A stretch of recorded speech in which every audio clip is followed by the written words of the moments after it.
Just to add to my misery, the mobile holder gave up. It broke. I think it's because of vibrations. I had it for like good 2 years, so I wouldn't say that it's bad quality. So it gave up, and thankfully I found another store that could give me a mobile holder, because I think GPS is required for us to navigate.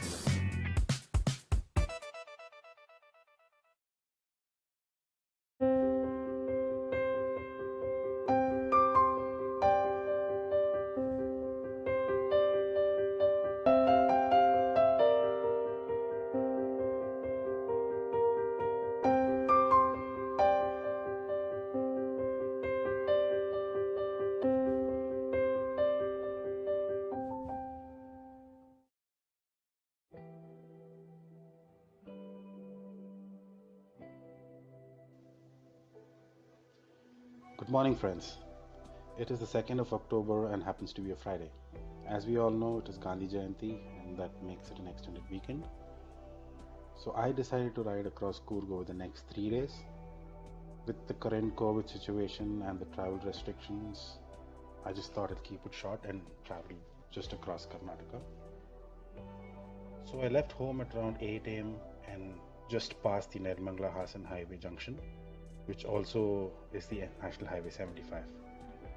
For folks who haven't traveled to Coorg before, I want to tell you about the available routes that one can take to reach Coorg. The conventional route is to hit the Bangalore-Mysore highway and then eventually get to Coorg. This is kind of the most popular route for most of the people, but personally I don't prefer to take this route because of bad traffic.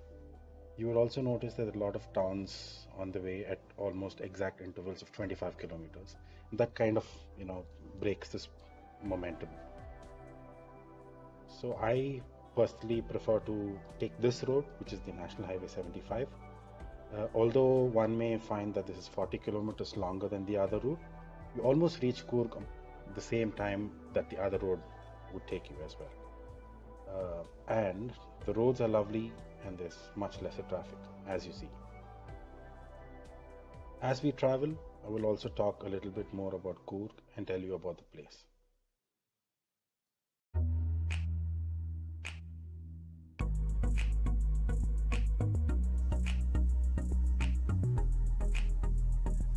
Back, guys. I've been riding for the last 2 hours and I honestly didn't feel tired at all, and that's probably because of the nice roads. However, I still took a small coffee break on the way. It's now time to take a diversion and head towards Coorg. I'm gonna take a left from NH75, which we've been traveling on. So as you can see, we are now approaching this junction. It's called the Chandraipatna junction, but I gotta take a left. If I chose to not take this left and carried on straight ahead, this road would have taken me to Hassan, Sakleshpur, Chikmagalur, and even Mangalore. Now these are also beautiful destinations. I surely will be doing some more rides in the future to some of these places, and then I would speak more about those destinations. Also, the USP that Bangalore has to offer is within a span of 5 to 8 hours of travel, be it on a bike or even a pleasant drive, one can actually see new interesting places.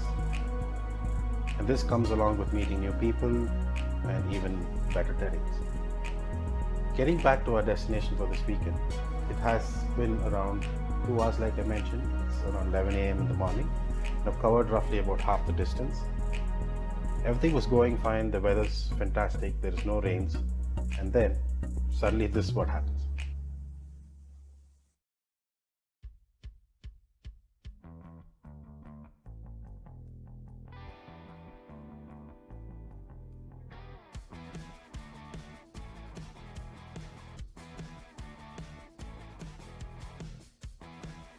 As I frantically rushed to find a service center, I then decided to take the help of Google Maps.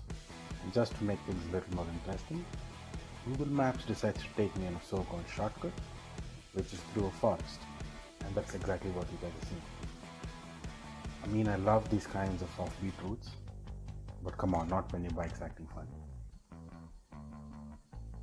The next 10 kilometers is going to be exactly this, and I hope I reach the town without any problems.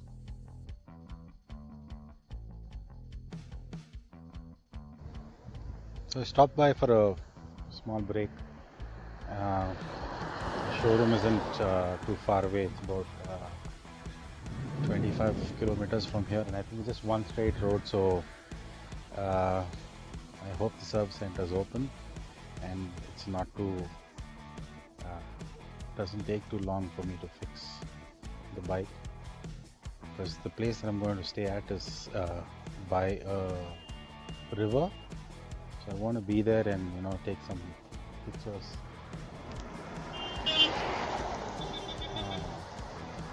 Apparently the reviews say that the view is really nice.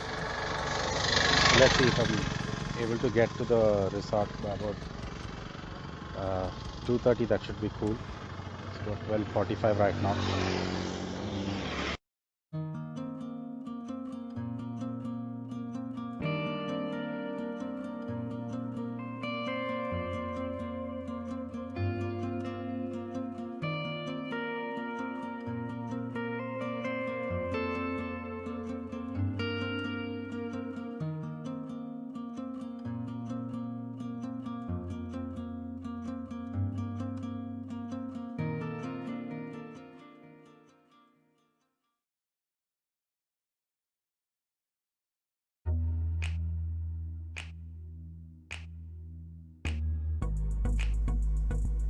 Okay guys, so now that the service center is shut and I do not have a choice, I will have to wait until tomorrow to fix my bike. I'm just about half hour away from the homestay and I'm looking forward to be there. While we get there, and like I promised earlier, I will now talk about Coorg. It is also known as Scotland of India. Coorg is known for its coffee plantations widely. In terms of tourism, Coorg, also now called as Kodagu, is usually differentiated as North and South Coorg. While North Coorg is bordered by a few districts in Karnataka, South Coorg is very close to the Kerala border. For folks that want to travel to Coorg and know less about the place, there are multiple small towns to visit. In my opinion, each of them have a very unique landscape and a very different vibe to offer. And this is probably why I've been here so many times, because every small town has a new, different experience. Also, since it is situated in the Western Ghats, there are good chances that you would spot an elephant or even a herd of elephants, and even rarely, if you're lucky, you might sometimes spot cats as well. At the moment, I'm in North Coorg and heading towards the backwaters of this dam. It's called the Harangi Dam. The word is that you could camp on the riverbeds of the backwaters. So I'm not sure how that's going to go. I'm just going to go there and check it out.